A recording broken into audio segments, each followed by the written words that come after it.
Hello and welcome back, Space Raiders. My name is Eve. That is Y-V-E-S, Eve. The S is silent.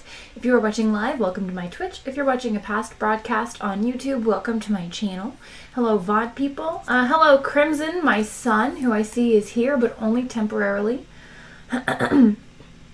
My voice is a little rough, so I was planning on doing several chapters today, but I'll have to see how I feel. Yesterday, we came to the thrilling but somewhat anticlimactic conclusion of the Hitchhiker's Guide to the Galaxy, and at the end of the story, Zaphod asks, "Arthur, say, are you hungry?" And that's how we wind up on our journey to the restaurant at the end of the universe, which is the title of this next Douglas Adams book. The foreword reads, "To Jane and James, with many thanks, to Geoffrey Perkins for achieving the improbable, to Patty Kingsland, Lisa Braun, and Alec Hale Monroe for helping him, to John Lloyd for his help with the original Milliways script, to Simon Brett for starting the whole thing off, to the Paul Simon album One Trick Pony, which I played incessantly while writing this book. 5 years is far too long. And with very special thanks to Jackie Graham for infinite patience, kindness, and food in adversity." The author also writes, "There is a theory which states that if ever anyone discovers exactly what the universe is for and why it is here, it will instantly disappear and be replaced by something even more bizarre and inexplicable. There is another which states that this has already happened." And without further ado, The Restaurant at the End of the Universe, Chapter 1.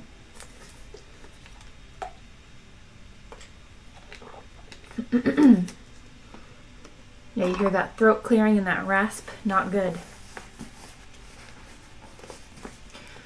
The story so far. Woo! In the beginning, the universe was created. This has made a lot of people very angry and has been widely regarded as a bad move. Many races believe that it was created by some sort of god, though the Jatravartid people of Viltvodal 6 believe that the entire universe was in fact sneezed out of the nose of a being called the Great Green Arkelseizure. The Jatravartids, who live in perpetual fear of the time they call the coming of the Great White Handkerchief, are small blue creatures with more than 50 arms each, who are therefore unique in being the only race in history to have invented the aerosol deodorant before the wheel. However, the Great Green Arkelseizure theory is not widely accepted outside Viltvodal 6, and so, the universe being the puzzling place it is, other explanations are constantly being sought. For instance, a race of hyper-intelligent pan-dimensional beings once built themselves a giant supercomputer called Deep Thought to calculate once and for all the question to the ultimate answer of life, the universe, and everything. For 7.5 million years, Deep Thought computed and calculated, and in the end announced that the answer was in fact 42, and so another even bigger computer had to be built to find out what the actual question was. And this computer, which was called the Earth, was so large that it was frequently mistaken for a planet, especially by the strange ape-like beings who roamed its surface, totally unaware that they were simply part of a gigantic computer program. And this is very odd because without that fairly simple and obvious piece of knowledge, nothing that ever happened on the Earth could possibly make the slightest bit of sense. Sadly, however, just before the critical moment of readout, the Earth was unexpectedly demolished by the Vogons to make way, so they claimed, for a new hyperspace bypass, and so all hope of discovering a meaning for life was lost forever. Or so it would seem. 2 of these strange ape-like creatures survived. Arthur Dent escaped at the very last moment because an old friend of his, Ford Prefect, suddenly turned out to be from a small planet somewhere in the vicinity of Betelgeuse, and not from Guildford as he had hitherto claimed. And, more to the point, he knew how to hitch rides on flying saucers. Tricia McMillan, or Trillian, had skipped the planet 6 months earlier with Zaphod Beeblebrox, the then president of the galaxy. 2 survivors. They are all that remains of the greatest experiment ever conducted, to find the ultimate question and the ultimate answer of life, the universe, and everything. And, less than 500,000 miles from where their starship is drifting lazily through the inky blackness of space, a Vogon ship is moving slowly toward them.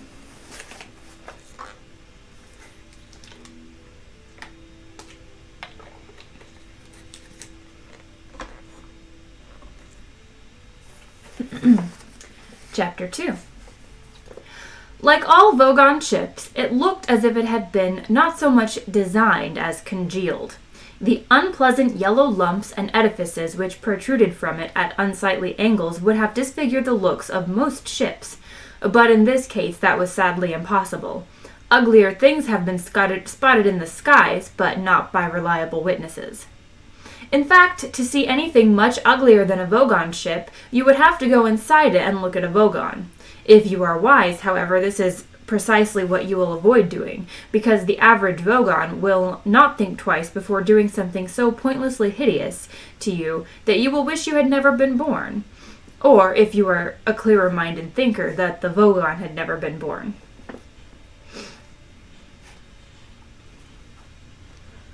Hello, Francis. Welcome to lunch. Welcome to the reading. Enjoy. Lurkers are welcome, of course. In fact, the average Vogon probably wouldn't even think once. They are simple-minded, thick-willed, slug-brained creatures, and thinking is not really something they are cut out for. Anatomical analysis of the Vogon reveals that its brain was originally a badly deformed, misplaced, and dyspeptic liver. The fairest thing you can say about them, then, is that they know what they like, and they are Oh my gosh, I'm going to try this again. The fairest thing that you can say about them, then, is that they know what they like, and what they like generally involves hurting people and, wherever possible, getting very angry. One thing they don't like is leaving a job unfinished, particularly this Vogon, and particularly, for various reasons, this job. This Vogon was Captain Prostentic Vogon Jeltz of the Galactic Hyperspace Planning Council, and he it was who had the job of demolishing the so-called planet Earth. He heaved his monumentally vile body round in his ill-fitting, slimy seat and stared at the monitor screen on which the starship Heart of Gold was being systematically scanned. It mattered little to him that the Heart of Gold, with its infinite improbability drive, was the most beautiful and revolutionary ship ever built. Aesthetics and technology were closed books to him, and, had he had his way, burned and buried books as well. It mattered even less to him that Zaphod Beeblebrox was aboard. Zaphod Beeblebrox was now the ex-president of the galaxy, and though he didn't know why he had become president of the galaxy, except that it seemed a fun thing to be. He did know that there were better reasons than these, but that they were buried in a dark, locked-off section of his two brains. He wished the dark, locked-off section of his two brains would go away, because they occasionally surfaced momentarily and put strange thoughts into the light, fun sections of his mind, and tried to deflect him from what he saw as being the basic business of his life, which was to have a wonderfully good time. At the moment he was not having a wonderfully good time. He had run out of patience and pencils and was feeling very hungry. "Starpox!" he shouted. At that same precise moment, Ford Prefect was in midair. This was not because of anything wrong with the ship's artificial gravity field, but because he was leaping down the stairwell which led to the ship's personal cabins. It was a very high jump to do in one bound, and he landed awkwardly, stumbled, recovered, raced down the corridor, sending a couple of miniature service robots flying, skidded round the corner, burst into Zaphod's door, and explained what was on his mind. "Vogons," he said.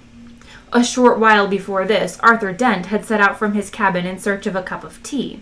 It was not a quest he embarked upon with a great deal of optimism, because he knew that the only source of hot drinks on the entire ship was a benighted piece of equipment produced by the Sirius Cybernetics Corporation. It was called a Nutramatic drink synthesizer, and he had encountered it before. It claimed to produce the widest possible range of drinks personally matched to the tastes and metabolism of whoever cared to use it. When put to the test, however, it invariably produced a plastic cup filled with a liquid which was almost, but not quite, entirely unlike tea. He attempted to reason with the thing. "Tea," he said. "Share and enjoy," the machine replied, and provided him with yet another cup of the sickly liquid. He threw it away. "Share and enjoy," the machine repeated, and produced another one. Share and enjoy is the company motto of the hugely successful Sirius Cybernetics Corporation Complaints Division, which now covers the major land masses of 3 medium-sized planets, and is the only part of the corporation to have shown a consistent profit in recent years. The motto stands, or rather stood, in 3-mile-high illuminated letters near the Complaints Department spaceport on Edrax.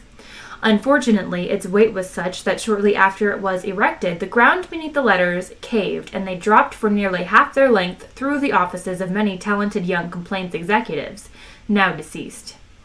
The protruding upper halves of the letters now appear in the local language to read, "Go stick your head in a pig," and are no longer illuminated except at times of special celebration. Arthur threw away a 6th cup of the liquid. "Listen, you machine," he said. "You claim you can synthesize any drink in existence, so why do you keep giving me the same undrinkable stuff?" "Nutrition and pleasurable sense data," burbled the machine. "Share and enjoy." "It tastes filthy." "If you have enjoyed the experience of this drink," continued the machine, "why not share it with your friends?" "Because," said Arthur tartly, "I want to keep them. Will you try to comprehend what I'm telling you? That drink," said the machine sweetly, "was individually tailored to meet your personal requirements for nutrition and pleasure." "Ah," said Arthur, "so I'm a masochist on a diet, am I? Share and enjoy." "Oh, shut up. Will that be all?" Arthur decided to give up. "Yes," he said. Then he decided he'd be damned if he gave up. "No," he said. "Look, it's very simple. All I want is a cup of tea. You are going to make one for me. Keep quiet and listen." And he sat. He told the Nutramatic about India, he told it about China, he told it about Ceylon, he told it about broad leaves drying in the sun, he told it about silver teapots, he told it about summer afternoons on the lawn, he told it about putting the milk in before the tea so it wouldn't get scalded. He even told it, briefly, about the history of the East India Company. "So that's it, is it?" said the Nutramatic when he had finished. "Yes," said Arthur. "That is what I want." "You want the taste of dried leaves in boiled water?" "Yes, with milk." "Squirted out of a cow?" "Well, in a manner of speaking, I suppose." "I'm going to need some help with this one," said the machine tersely. All the cheerful burbling had dropped out of its voice, and it now meant business. "Well, anything I can do," said Arthur. "You've done quite enough," the Nutramatic informed him. It summoned the ship's computer. "Hi there," said the ship's computer. The Nutramatic explained about tea to the ship's computer. The computer boggled, linked logic circuits with the Nutramatic, and together they lapsed into a grim silence. Arthur watched and waited for a while, but nothing further happened. He thumped it, but still nothing happened. Eventually he gave up and wandered up to the bridge. In the empty wastes of space, the heart of gold hung still. Around it blazed the billion pinpricks of the galaxy. Towards it crept the ugly yellow lump of the Vogon ship.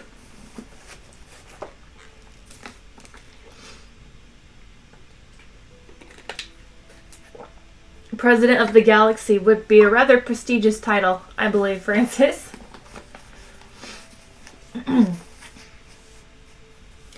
Chapter 3. "Does anyone have a kettle?" Arthur asked as he walked onto the bridge, and instantly began to wonder why Trillian was yelling at the computer to talk to her. Ford was thumping it and Zaphod was kicking it, and also why there was a nasty yellow lump on the vision screen. He put down the empty cup he was carrying and walked over to them. "Hello?" he said. At that moment, Zaphod flung himself over to the polished marble surfaces that contained the instruments that controlled the conventional photon drive. They materialized beneath his hands, and he flipped over to manual control. He pushed, he pulled, he pressed, and he swore. The photon drive gave a sickly shudder and cut out again. "Something up?" said Arthur. "Hey, did you hear that?" muttered Zaphod, as he leapt now for the manual controls of the infinite improbability drive. "The monkey spoke." The improbability drive gave 2 small whines and then also cut out. "Pure history, man," said Zaphod, kicking the improbability drive. "A talking monkey." "If you're upset about something," said Arthur. "Vogons!" snapped Ford. "We're under attack." Arthur gibbered. "Well, what are you doing? Let's get out of here." "Can't. Computer's jammed." "Jammed?" "It says all its circuits are occupied. There's no power anywhere in the ship." Ford had moved away from the computer terminal, wiped a sleeve across his forehead, and slumped back against the wall. "Nothing we can do," he said. He glared at nothing and bit his lip. When Arthur had been a boy at school, long before the Earth had been demolished, he had used to play football. He had not been at all good at it, and his particular specialty had been scoring own goals in important matches. Whenever this happened, he used to experience a peculiar tingling around the back of his neck that would slowly creep up across his cheeks and heat his brow. The image of mud and grass and lots of little jeering boys flinging it at him suddenly came vividly to his mind at this moment. A peculiar tingling sensation at the back of his neck was creeping up across his cheeks and heating his brow. He started to speak and stopped. He started to speak again and stopped again. Finally, he managed to speak. He said. He cleared his throat. "Tell me," he continued, and said it so nervously that the others all turned to stare at him. He glanced at the approaching yellow blob on the vision screen. "Tell me," he said again, "did the computer say what was occupying it? I just ask out of interest." Their eyes were riveted on him. "And, well, that's it, really, just asking." Zaphod put out a hand and held Arthur by the scruff of the neck. "What you done to it, monkey man?" he breathed. "Well," said Arthur, "nothing in fact. It's just that I think a short while ago it was trying to work out how to, yes? Make some tea?" "That's right, guys," the computer sang out suddenly. "Just coping with that problem right now, and wow, it's a biggie. Be with you in a while." It lapsed back into a silence that was only matched for the sheer intensity by the silence of the 3 people staring at Arthur Dent. As if to relieve the tension, the Vogons chose that moment to start firing. The ship shook, the ship thundered. Outside, the inch-thick force shield around it blistered, crackled, and spat under the barrage of a dozen 30-megahertz definite kill Photrazon cannon, and looked as if it wouldn't be around for long. 4 minutes is how long Ford Prefect gave it. 3 minutes and 50 seconds, he said a short while later. 45 seconds, he added at the appropriate time. He flicked idly at some useless switches, then gave Arthur an unfriendly look. "Dying for a cup of tea, huh?" he said. 3 minutes and 40 seconds. "Will you stop counting?" snarled Zaphod. "Yes," said Ford Prefect, "in 3 minutes and 35 seconds. Aboard the Vogon ship, Prostentic Vogon Jeltz was puzzled. He had expected a chase. He had expected an exciting grapple with tractor beams. He had expected to have to use the specially installed subcyclic normality Acertatron to counter the Heart of Gold's infinite improbability drive. But the subcyclic normality Acertatron lay idle as the Heart of Gold just sat there and took it. A dozen 30 megahertz definite kill photron cannon continued to blaze away at the Heart of Gold. And it still just sat there and took it. He tested every sensor at his disposal to see if there was any subtle trickery afoot, but no subtle trickery was to be found. He didn't know about the tea, of course. Nor did he know exactly how the occupants of the Heart of Gold were spending the last 3 minutes and 30 seconds of life they had left to spend. Quite how Zaphod Beeblebrox arrived at the idea of holding a seance at this point is something he was never quite clear on. Obviously, the subject of death was in the air, but more as something to be avoided than harped upon. Possibly the horror that Zaphod experienced at the prospect of being reunited with his deceased relatives led on to the thought that they might just feel the same way about him, and what's more, be able to do something about helping him to postpone his reunion. Or again, it might just have been one of the strange promptings that occasionally surfaced from that dark area of his mind he had inexplicably locked off prior to becoming president of the galaxy. "You want to talk to your great-grandfather?" boggled Ford. "Yeah." "Does it have to be now?" The ship continued to shake and thunder. The temperature was rising. The light was getting dimmer. All the energy the computer didn't require for thinking about tea was being pumped into the rapidly fading force field. "Yeah," insisted Zaphod. "Listen, Ford, I think I may be able to help us." "Are you sure you mean think? Pick your words with care." "Suggest something else we can do." Well... Okay, round the central console. Now, come on, Trillium Monkey Man, move." They clustered round the central console in confusion, sat down, and, feeling exceptionally foolish, held hands. With his third hand, Zaphod turned off the lights. Darkness gripped the ship. Outside, the thunderous roar of the definite kill cannon continued to rip at the force field. "Concentrate," hissed Zaphod, "on his name." "What is it?" asked Arthur. "Zaphod Beeblebrox IV." "What?" "Zaphod Beeblebrox IV. Concentrate." "The fourth?" "Yeah. Listen, I'm Zaphod Beeblebrox. My father was Zaphod Beeblebrox II. My grandfather, Zaphod Beeblebrox III. "What?" "There is an accident with a contraceptive in a time machine. Now concentrate." 3 minutes, said Ford Prefect. "Why," said Arthur Dent, "are we doing this?" "Shut up," suggested Zaphod Beeblebrox. Trillian said nothing. What, she thought, was there to say? The only light on the bridge came from 2 dim red triangles in a far corner where Marvin the paranoid android sat slumped, ignoring all and ignored by all, in a private and rather unpleasant world of his own.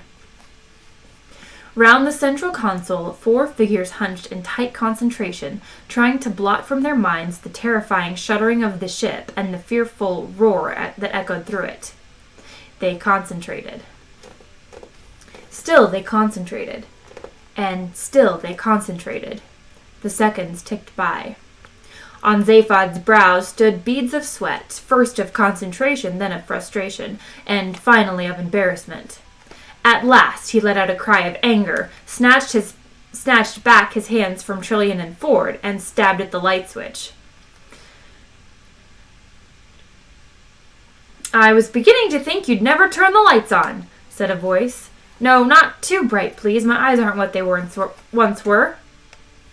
4 figures jolted upright in their seats. Slowly they turned their heads to look, though their scalps showed a distinct propensity to try and stay in the same place. "Now, who disturbs me at this time?" said the small, bent, gaunt figure standing by the sprays of fern at the far end of the bridge. His 2 small, wispy-haired heads looked so ancient that it seemed they might hold dim memories of the birth of the galaxies themselves. One lolled in sleep, the other squinted sharply at them. If his eyes weren't what they once were, they must have once been diamond cutters. Zaphod stuttered nervously for a moment. He gave the intricate little double nod, which is the traditional Beetlejuicean gesture of familial respect. "Oh, hi, Great-Granddad," he breathed. The little old figure moved closer to them. He peered through the dim light. He thrust out a bony finger at his great-grandson. "Ah," he snapped, "Zaphod Beeblebrox, the last of our great line. Zaphod Beeblebrox the nothingth." "The first? The nothingth," spat the figure. Zaphod hated his voice. It always seemed to him to screech like fingernails across the blackboard of what he liked to think of as his soul. He shifted awkwardly in his seat. Yeah, he muttered. "Look, I'm really sorry about the flowers. I meant to send them along, but, the shop was fresh out of wreaths and—" "You forgot," snapped Zaphod Beeblebrox the fourth. "Well, too busy. Never think of other people. The living are all the same." "2 minutes, Zaphod," whispered Ford in an awed whisper. Zaphod fidgeted nervously. "Yeah, but I did mean to send 'em," he said. "And I'll write to my great-grandmother as well, just as soon as we get out of this." "Your great-grandmother," mused the gaunt little figure to himself. "Yeah," said Zaphod. "How is she? Tell you what, I'll go and see her, but first we just gotta—" "Your late great-grandmother and I are very well," rasped Zaphod Beeblebrox the fourth. Oh. "But very disappointed in you, young Zaphod." "Yeah, well—" Zaphod felt strangely powerless to take charge of this conversation, and Ford's heavy breathing at his side told him that the seconds were ticking away fast. The noise and the shaking had reached terrifying proportions. He saw Trillion's and Arthur's faces, white and unblinking in the room. "Great-grandfather, we've been following your progress with considerable despondency." "Well, yeah, look, just at the moment, you see.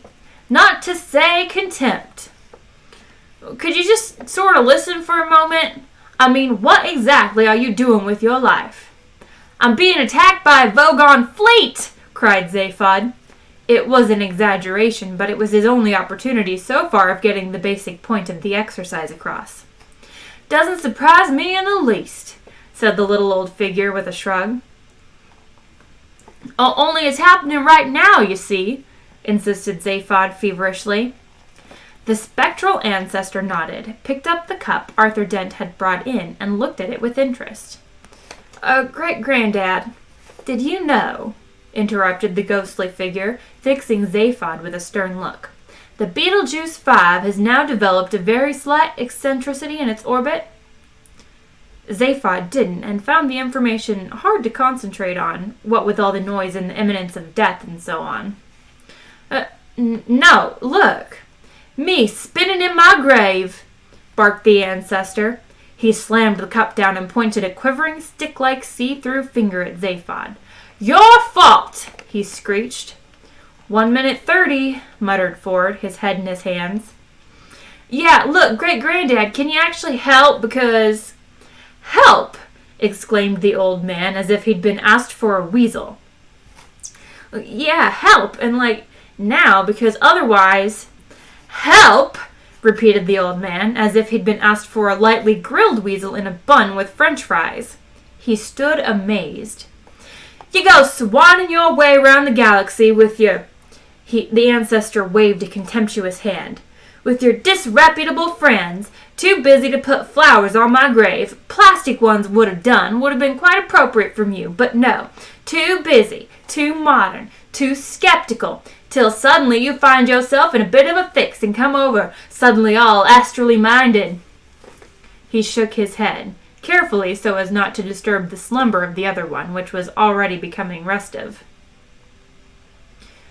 "Well, I don't know, young Zaphod," he continued. "I think I'll have to think about this one." 1 minute 10, said Ford hollowly. Zaphod Beeblebrox the fourth peered at him curiously. "Why's that man keep talking in numbers?" he said. "Those numbers," said Zaphod tersely, "are the time we got left to live."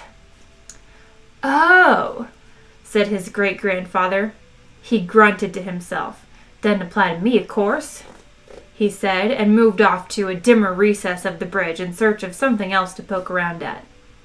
Zaphod felt he was teetering on the edge of madness and wondered if he shouldn't just jump over and have done with it.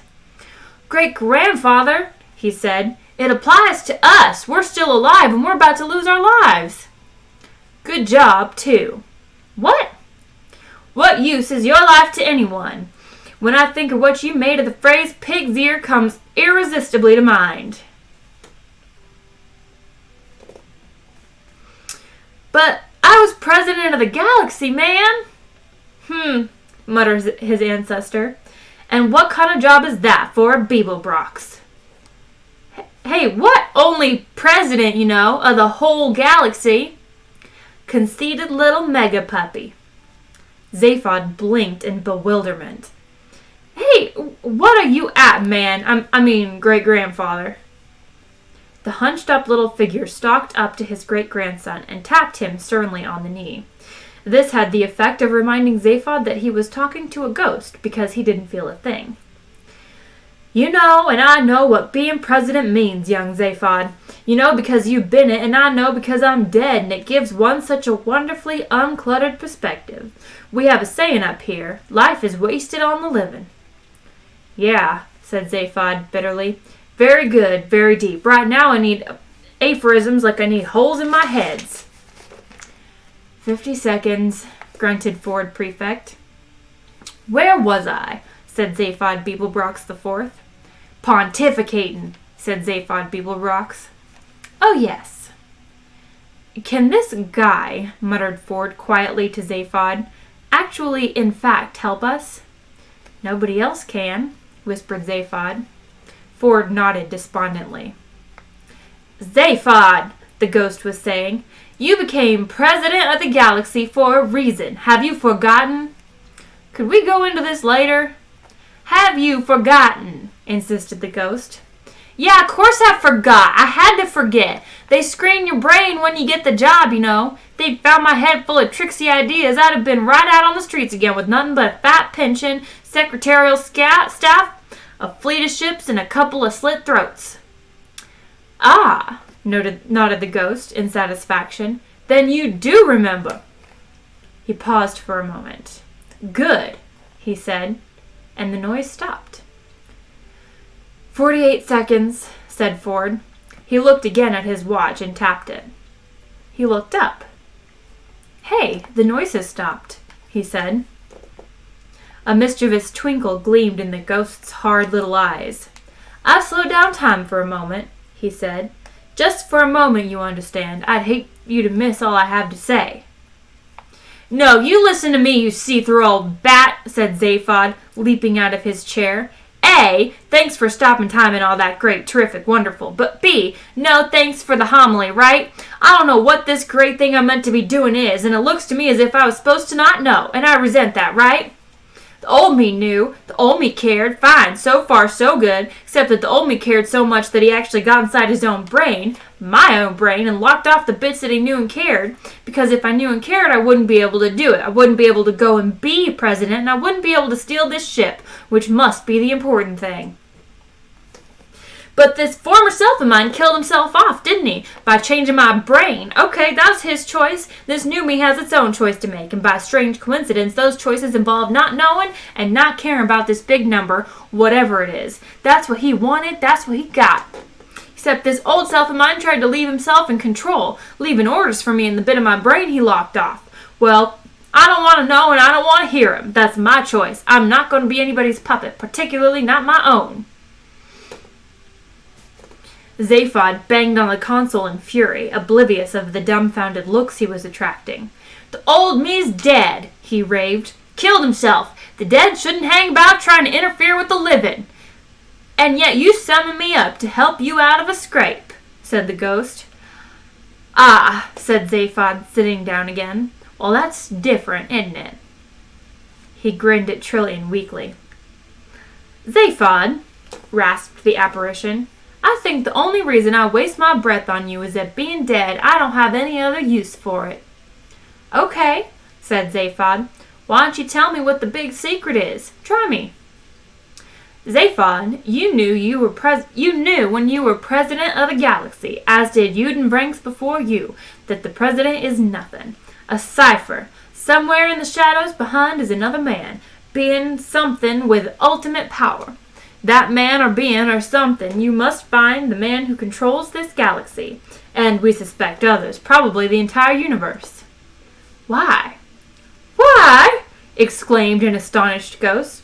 Why, look around you, lad. Does it look to you as if it's in very good hands? It's all right. The ghost glowered at him. I will not argue with you. You will simply take this ship, this improbability drive ship, to where it is needed. You will do it. Don't think you can escape your purpose. The improbability field controls you. You are in its grip. What's this? He was standing, tapping at one of the terminals of Eddie the shipboard computer. Zaphod told him. What's it doing? It is trying, said Zaphod with wonderful restraint, to make tea. Good, said his great-grandfather. I approve of that. Now, Zaphod, he said, turning and wagging a finger at him, I don't know if you are really capable of succeeding in your job, and I think you will not be able to avoid it. However, I am too long dead and too tired to care much as I did. The principal reason I'm helping you now is that I couldn't bear the thought of you and your modern friends slouching about up here. Understood? Yeah, thanks a bundle. Oh, and Zaphod. Yeah? You ever find you need help again? You know, if you're in trouble, need a hand out of a tight corner. Yeah? Please don't hesitate to get lost. Within the space of 1 second, a bolt of light flashed from the wizened old ghost's hand to the computer. The ghost vanished, the bridge filled with billowing smoke, and the heart of gold leapt an unknown distance through the dimensions of time and space.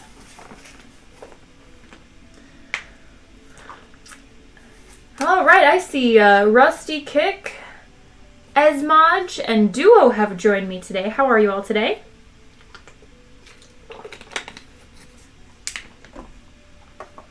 I'm between chapters. I'll let my voice rest for a short moment. Take a bite of food.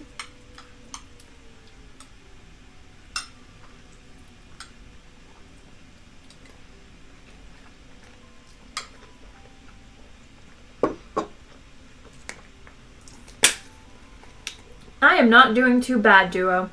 My voice is a little rough, so I'm kind of struggling to get through some of this.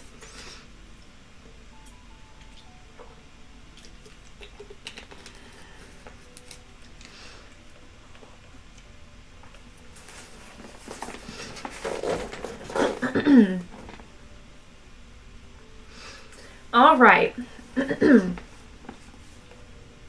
I am going to go for as long as I can, though.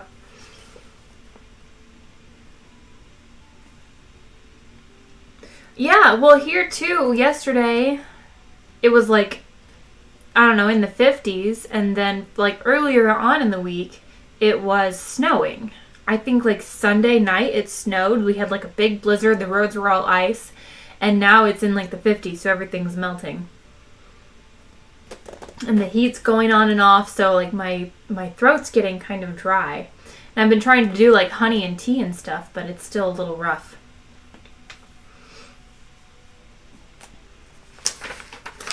Okay, Chapter 4. 10 light years away, Gag Halfront jacked up his smile by several notches. As he watched the picture on his vision screen relayed across the subether from the bridge of the Vogon ship, he saw the final shreds of the Heart of Gold's force shield ripped away and the ship itself vanish in a puff of smoke. Good, he thought. The end of the last stray survivors of the demolition he had ordered on the planet Earth, he thought. The final end of this dangerous to the psychiatric profession and subversive also to the psychiatric profession experiment to find the question to the ultimate answer of life, the universe, and everything, he thought. There would be some celebration with his fellows tonight, and in the morning they would meet again in their unhappy, bewildered, and highly profitable patience. Secure in the knowledge that the meaning of life would not now be, once and for all, well and truly sorted out, he thought. Family's always embarrassing, isn't it? Said Ford to Zaphod as the smoke began to clear. He paused. He looked about. Where's Zaphod? He said. Arthur and Trilian looked about blankly. They were pale and shaken and did not know where Zaphod was. "Marvin," said Ford, "where's Zaphod?" A moment later he said, "Where's Marvin?" The robot's corner was empty. The ship was utterly silent. It lay in thick black space. Occasionally it rocked and swayed. Every instrument was dead. Every vision screen was dead. They consulted the computer. It said, "I regret I have temporarily closed to all communication. Meanwhile, here is some light music." They turned off the light music. They searched every corner of the ship in increasing bewilderment and alarm. Everywhere was dead and silent. Nowhere was there any trace of Zaphod or Marvin. One of the last areas they checked was the small bay in which the Nutramatic machine was located. On the delivery plate of the Nutramatic drink synthesizer was a small tray on which sat 3 bone china cups and saucers, a bone china jug of milk, a silver teapot full of the best tea Arthur had ever tasted, and a small printed note saying, "Wait."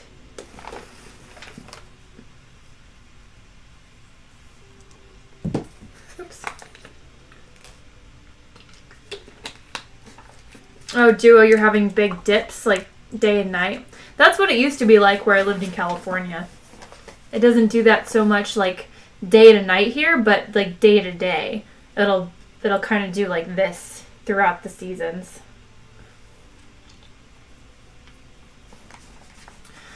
Chapter 5. Ursa Minor Beta is, some say, one of the most appalling places in the known universe. Although it is excruciatingly rich, horrifyingly sunny, and more full of wonderfully exciting people than a pomegranate is of pips, it can hardly be insignificant that when a recent edition of Playbeing magazine headlined an article with the words, "When you are tired of Ursa Minor Beta, you are tired of life," the suicide rate there quadrupled overnight. Not that there are any nights on Ursa Minor Beta. It is a West Zone planet which is, by an inexplicable and somewhat suspicious freak of topography, consists almost entirely of subtropical coastline. By an equally suspicious freak of temporal relostatics, it is nearly always Saturday afternoon, just before the beach bars close. No adequate explanation for this has been forthcoming from the dominant life forms on Ursa Minor Beta, who spend most of their time attempting to achieve spiritual enlightenment by running round swimming pools and inviting investigation officials from the Galactic Geotemporal Control Board to have a nice diurnal anomaly. There is only one city on Ursa Minor Beta, and that is only called a city because of the swimming pools are slightly thicker on the ground there than elsewhere. If you approach Light City by air, and there is no other way of approaching it, no roads, no port facilities, if you don't fly there, they don't want to see you in Light City. You will see why it has this name. Here the sun shines brightest of all, glittering on the swimming pools, shimmering on the white, palm-lined boulevards, and glistening on the healthy bronze specks moving up and down them, gleaming off the villas, the hazy air pads, the beach bars, and so on. Most particularly, it shines on a building, a tall, beautiful building, consisting of 2 30-story white towers connected by a bridge halfway up their length.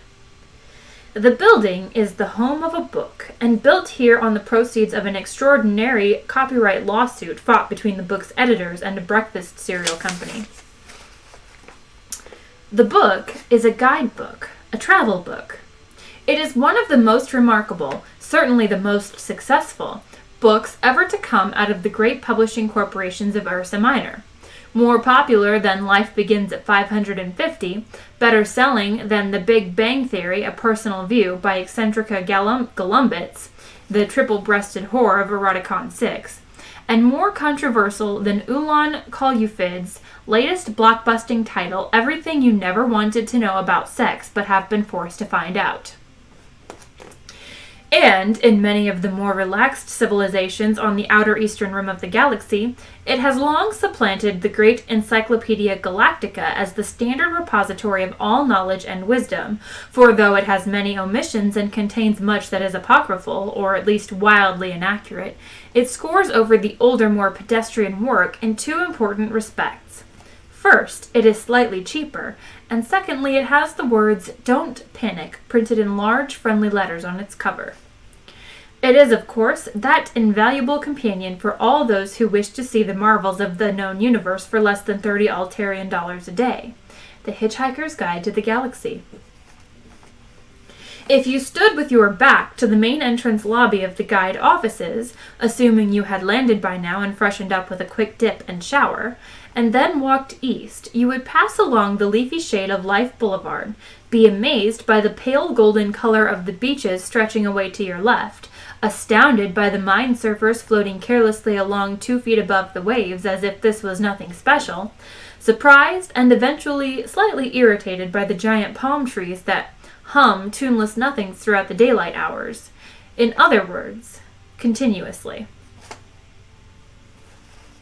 If you then walk to the end of Life Boulevard, you would enter the Lalamadine district of shops. Bolinet trees and pavement cafes where the UM Bettons come to relax after a hard afternoon relaxation on the beach. I think it's Lalamatine. The Lalamatine district is one of those very few areas which doesn't enjoy a perpetual Saturday afternoon. It enjoys instead the cool of a perpetual early Saturday evening. Behind it lie the nightclubs. If, on this particular day, afternoon, stretch of evening time, call it what you will, you had approached the second pavement cafe on the right, you would have seen the usual crowd of UM Bettons chatting, drinking, looking very relaxed, and casually glancing at each other's watches to see how expensive they were. You would also have seen a couple of rather disheveled-looking hitchhikers from Algol who had recently arrived on an Arcturian megafreighter, aboard which they had been roughing it for a few days. They were angry and bewildered to discover that here, within sight of the Hitchhiker's Guide building itself, a simple glass of fruit juice cost the equivalent of over 60 Altarian dollars. "Sell out," one of them said bitterly. If, at that moment, you had then looked at the next table, you would have seen Zaphod Beeblebrox sitting and looking very startled and confused. The reason for his confusion was that 5 seconds earlier he had been sitting on the bridge of the starship Heart of Gold. "Absolute sellout," said the voice again. Zaphod looked nervously out of the corners of his eyes at the two disheveled hitchhikers at the next table. Where the hell was he? How had he got there? Where was his ship? His hand felt the arm of the chair on which he was sitting, and then the table in front of him. They seemed solid enough. He sat very still. "How can they sit and write a guide for hitchhikers in a place like this?" continued the voice. "I mean, look at it! Look at it!" Zaphod was looking at it. Nice place, he thought, but where and why? He fished in his pocket for his 2 pairs of sunglasses. In the same pocket he felt a hard, smooth, unidentified lump of very heavy metal. He pulled it out and looked at it. He blinked at it in surprise. Where had he got that? He returned it to his pocket and put on the sunglasses, annoyed to discover that the metal object had scratched one of the lenses. Nevertheless, he felt much more comfortable with them on.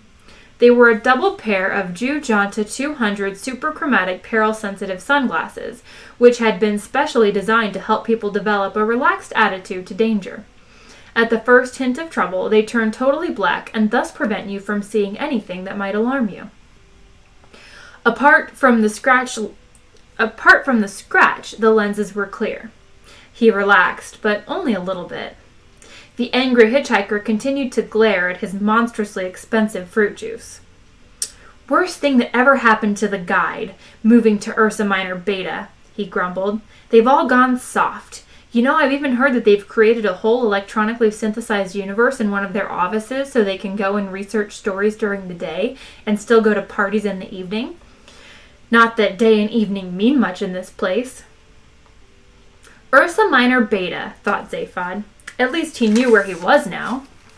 He assumed that this must be his great-grandfather's doing. But why? Much to his annoyance, a thought popped into his mind. It was very clear and very distinct, and he had now come to recognize these thoughts for what they were.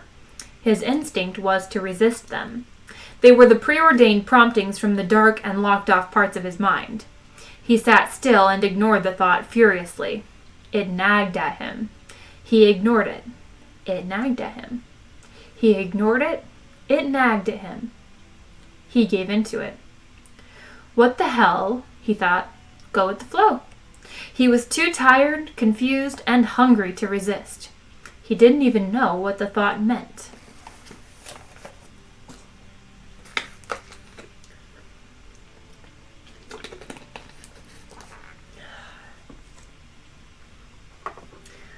Between chapters, have a little sip of water and a couple bites of food.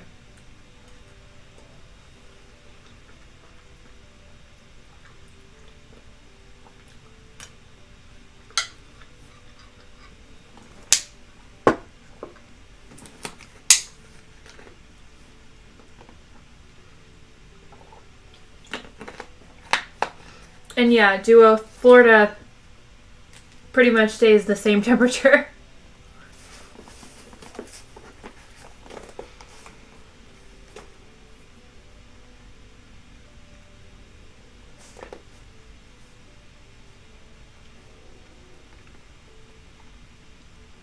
There's something in my throat. Sorry.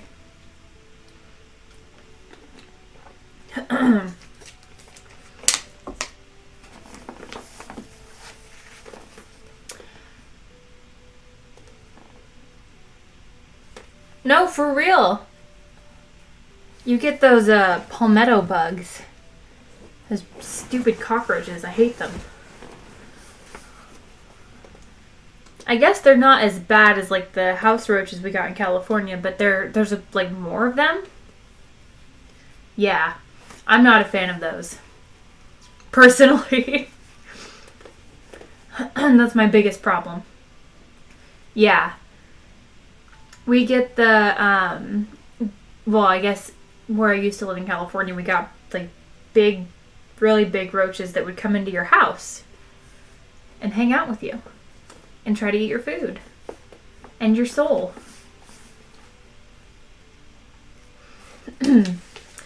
Chapter 6. Hello? Yes? Megadodo Publications, home of The Hitchhiker's Guide to the Galaxy, the most totally remarkable book in the whole of the known universe. Can I help you? Said the large, pink-winged insect into one of the 70 phones lined up along the vast chrome expanse of the reception desk in the foyer of The Hitchhiker's Guide to the Galaxy offices. It fluttered its wings and rolled its eyes. It glared at all the grubby people cluttering up the foyer, soiling the carpets and leaving dirty hand marks on the upholstery. It adored working for The Hitchhiker's Guide to the Galaxy. It just wished there was some way of keeping all the hitchhikers away. Weren't they meant to be hanging around dirty spaceports or something? It was certain that it had read something somewhere in the book about the importance of hanging around dirty spaceports. Unfortunately, most of them seemed to come and hang around in his nice, clean, shiny foyer immediately after hanging around in extremely dirty spaceports.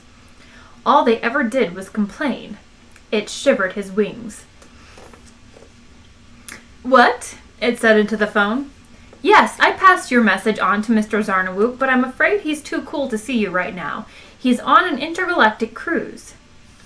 It waved a petulant tentacle at one of the grubby people who was angrily trying to engage its attention. The petulant tentacle directed the angry person to look at the notice on the wall to its left and not to interrupt an important phone call. Yes, said the insect. He is in his office, but he's on an intergalactic cruise. Thank you so much for calling. It slammed down the phone. Read the notice, it said to the angry man who was trying to complain about one of the more ludicrous and dangerous pieces of misinformation contained in the book.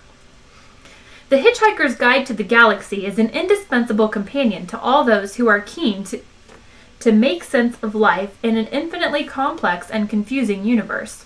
For though it cannot hope to be useful or informative on all matters, it does at least make the reassuring claim that where it is inaccurate, it is at least definitively inaccurate. In cases of major discrepancy, it's always reality that's got it wrong. This was the gist of the notice. It said, "The guide is definitive. Reality is frequently inaccurate." This has led to some interesting consequences.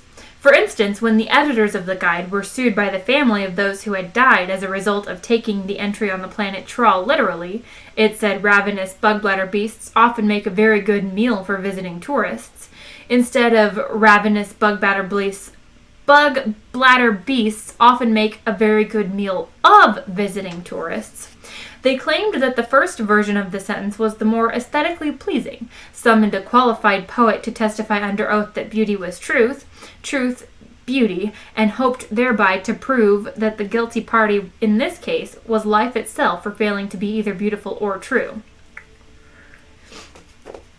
The judges concurred, and in a moving speech held that life itself was in contempt of court, and duly confiscated it from all of those there present before going off to enjoy a pleasant evening's ultra golf.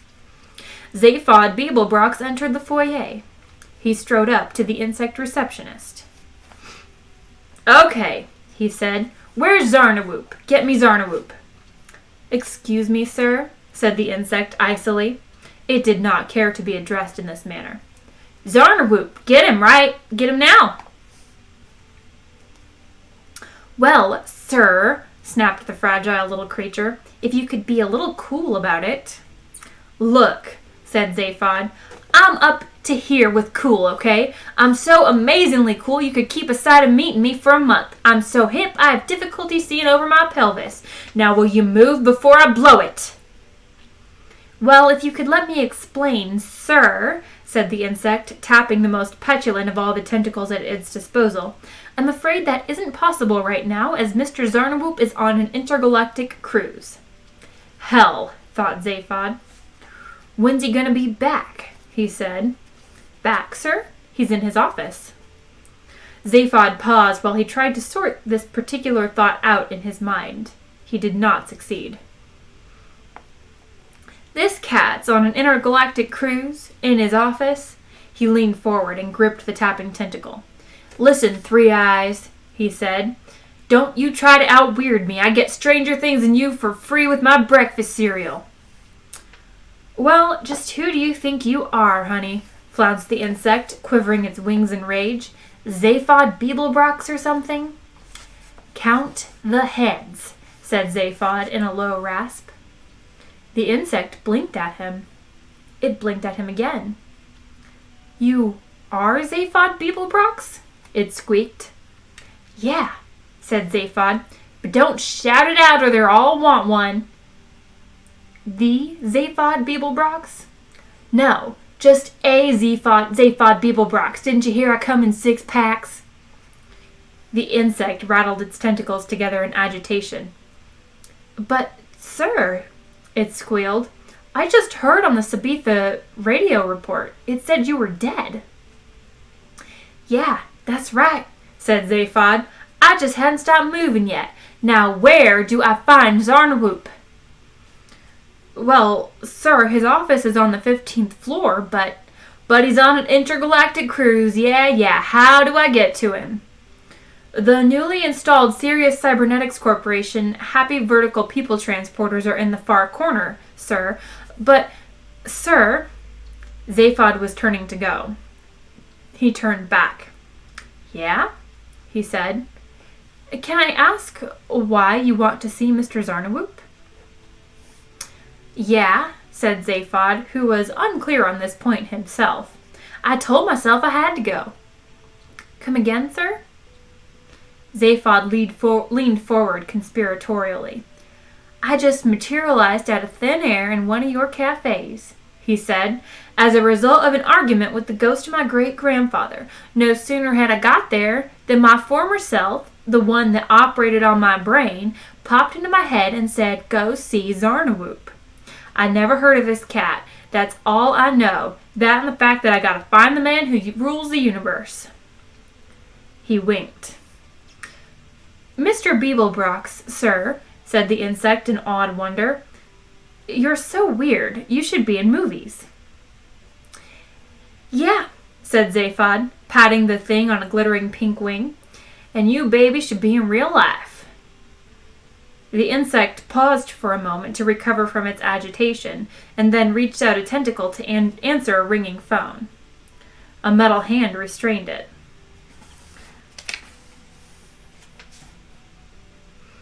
Excuse me, said the owner of the metal hand, in a voice that would have made an insect of a more sentimental disposition collapse in tears. This was not such an insect, and it couldn't stand robots. Yes, sir, it snapped. Can I help you? I doubt it, said Marvin. Well, in that case, if you'll just excuse me. 6 of the phones were now ringing. A million things waited the insect's attention. No one can help me, intoned Marvin. Yes, sir, well, not that anyone's tried, of course. The restraining metal hand fell limply by Marvin's side. His head hung forward very slightly. Is that so? Said the insect tartly. Hardly worth anyone's while to help a menial robot, isn't it? I'm sorry, sir, where's the percentage in being kind or helpful to a robot if it doesn't have any gratitude circuits? And you don't have any? Said the insect, who didn't seem to be able to drag itself out of this conversation. I've never had the occasion to find out, Marvin informed it. Listen, you miserable heap of maladjusted metal. Aren't you going to ask me what I want? The insect paused. Its long, thin tongue darted out and licked its eyes and darted back again. Is it worth it? He asked. Is anything, said Marvin immediately. What do you want? I'm looking for someone. Who? Hissed the insect. Zaphod Beeblebrox, said Marvin. He's over there. The insect shook with rage. It could hardly speak. Then why did you ask me? It screamed. I just wanted something to talk to, said Marvin. What? Pathetic, isn't it? With a grinding of gears, Marvin turned and trundled off. He caught up with Zaphod approaching the elevators. Zaphod spun around in astonishment. Hey, Marvin, he said. Marvin, how'd you get here? Marvin was forced to say something which came very hard to him. I don't know, he said. But one moment I was sitting in your ship feeling very depressed, and the next moment I was standing here feeling utterly miserable. An improbability field, I expect. Yeah, said Zaphod. I expect my great-grandfather sent you along to keep me company. Thanks a bundle. Oh, wrong voice. Ha! Thanks a bundle, Grandad, he added to himself under his breath. So how are ya? He said aloud. Oh, fine, said Marvin. If you happen to like being me, which personally I don't. Yeah, said Zaphod as the elevator doors opened. Hello, said the elevator sweetly. I am to be your elevator for this trip to the floor of your choice. I have been designed by the Sirius Cybernetics Corporation to take you, the visitor to the Hitchhiker's Guide to the Galaxy, into their offices. If you enjoy your ride, which will be swift and pleasurable, then you may care to experience some of the other elevators which have recently been installed in the offices of the Galactic Tax Department, Boobaloo Baby Foods, and the Syrian State Mental Hospital, where many ex-Sirius Cybernetics Corporation executives will be delighted to welcome your visits, sympathy, and happy tales of the outside world. Yeah, said Zaphod, stepping into it. What else you do besides talk? I go up, said the elevator. "Or down." "Good," said Zaphod. "We're going up." "Or down," the elevator reminded him. "Yeah, okay. Up, please." There was a moment of silence. "Down's very nice," suggested the elevator hopefully. "Oh yeah? Super." "Good," said Zaphod. "Now, will you take us up?" "May I ask you," inquired the elevator in its sweetest, most reasonable voice, "if you've considered all the possibilities that down might offer you?" Zaphod knocked one of his heads against the inside wall. He didn't need this, he thought to himself. This, of all things, he had no need of. He hadn't asked to be here. If he was asked at this moment where he would like to be, he probably would have said he would like to be laying on the beach with at least 50 beautiful women and a small team of experts working out new ways they could be nice to him, which was his usual reply. To this, he would probably have added something passionate on the subject of food. One thing he didn't want to be doing was chasing after the man who ruled the universe, who was only doing a job which he might as well keep at, because if it wasn't him, it would only be someone else.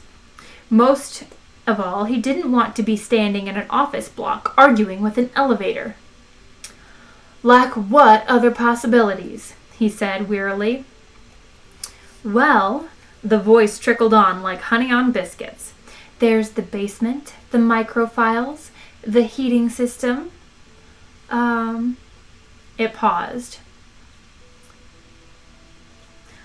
"Nothing particularly exciting," it admitted, "but they are alternatives."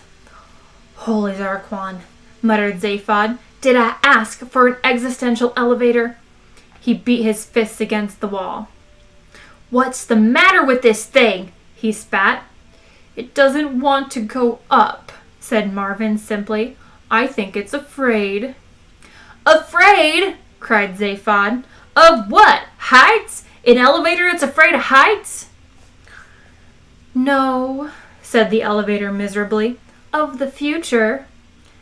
"The future?" exclaimed Zaphod. "What does the wretched thing want? A pension plan?" At that moment, a commotion broke out in the reception hall behind them. From the walls around them came the sound of suddenly active machinery. "We can all see into the future," whispered the elevator in what sounded like terror. "It's part of our programming." Zaphod looked out of the elevator. An agitated crowd had gathered round the elevator area, pointing and shouting. Every elevator in the building was coming down very fast. He ducked back in. "Marvin," he said, "just get this elevator to go up, will ya? We gotta get to Zarnawhoop." "Why?" asked Marvin dolefully. "I don't know," said Zaphod, "but when I find him, he better have a very good reason for me wanting to see him."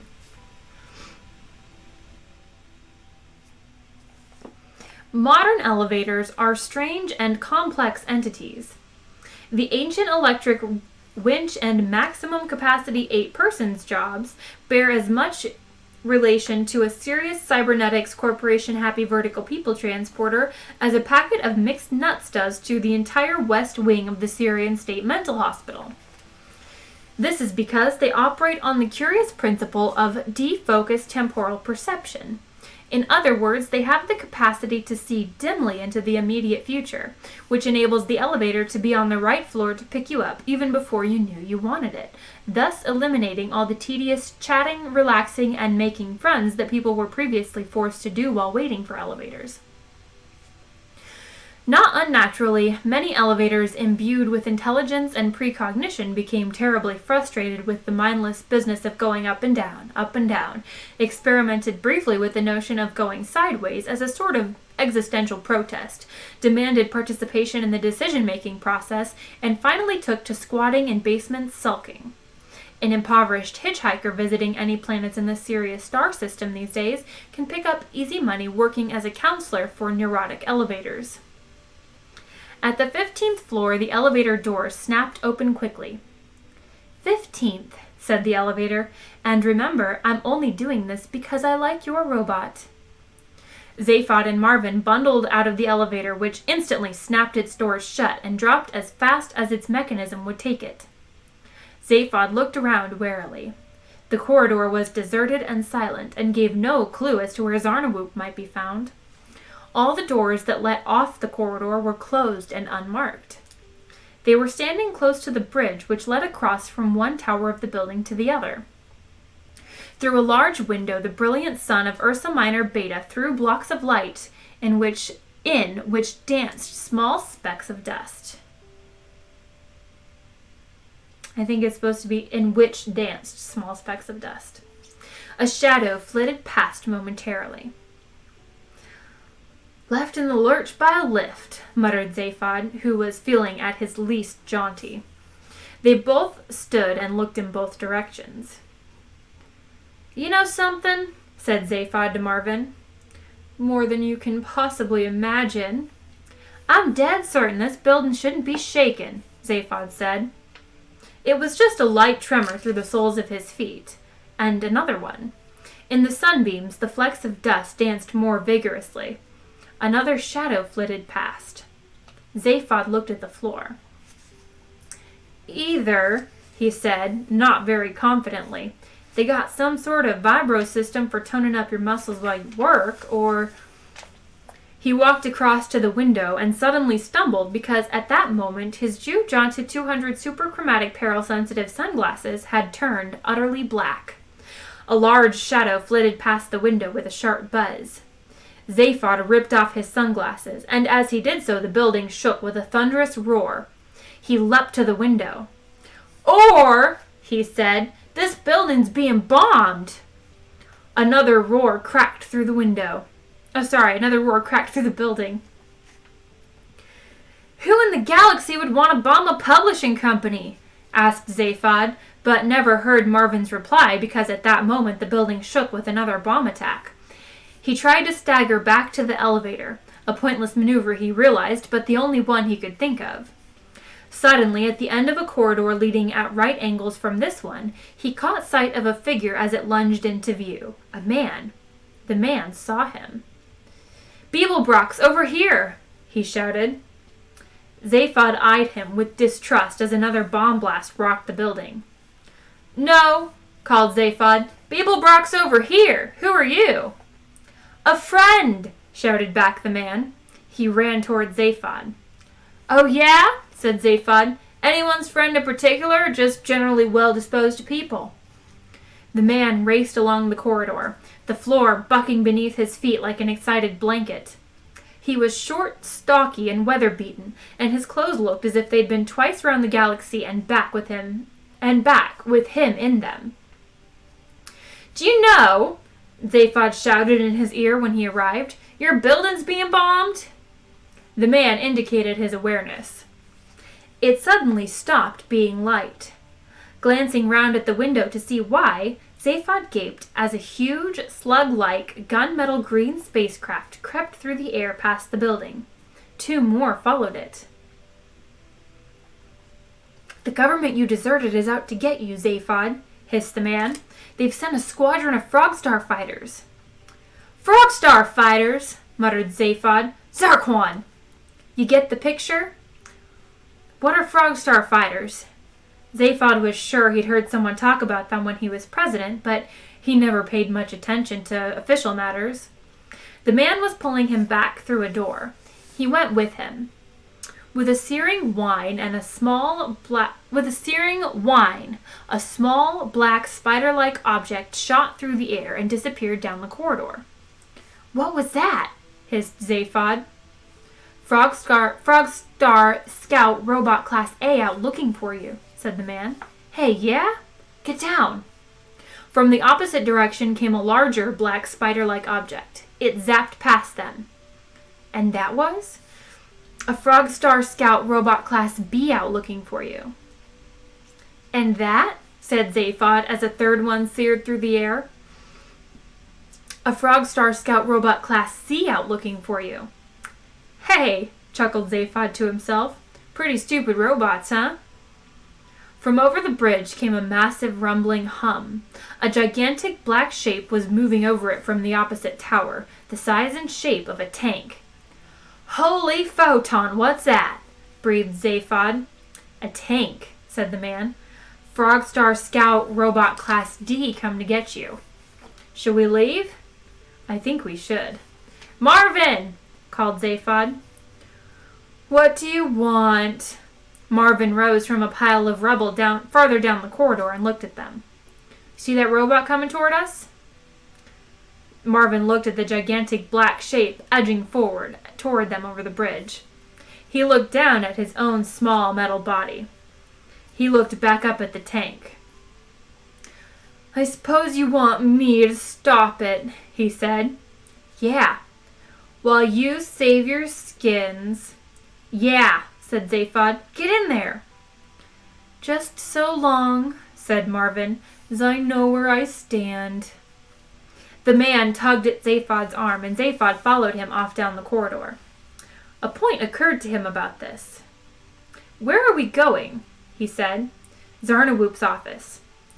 "Is this any time to keep an appointment? Come on."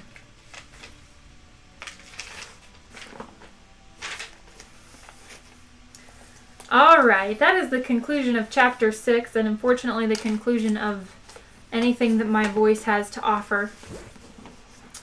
So I'm going to take a short break. In about 30 minutes I'll be back for some Jackbox Party Pack 2. We'll probably do some like Quiplash. I will see who all's coming. Duo, if you're still lurking. Francis, if you're still lurking. Whoever's still kind of hanging around here. Thanks for listening and for hanging out with me. DevTick, I don't know what you mean by get a new mic. My mic is fine. Bassy Wolf, hello. How are you? If anyone is interested in joining the Discord, you may do so now. DevTick, not you, because you're kind of rude. And you didn't say anything besides get a new mic. I don't know what that means, and you didn't care to elaborate, and I don't really care what you have to say about it, to be totally honest. Well, thank you for following, Bassy. Welcome to the family. Sorry, my voice is getting a little rough. I think it's mostly just from the weather. I am glad you're doing well. Like I said, I am about to take a 30-minute break here, but I will be back at 1 o'clock my time, which is in about 30 minutes, and we'll do some Jackbox. In the meantime, if you'd like to join the Discord, I do post live updates, and then I also do invites for game days like I'll have today. And I will be back shortly. Thank you guys for watching, as always, and I'll see you real soon.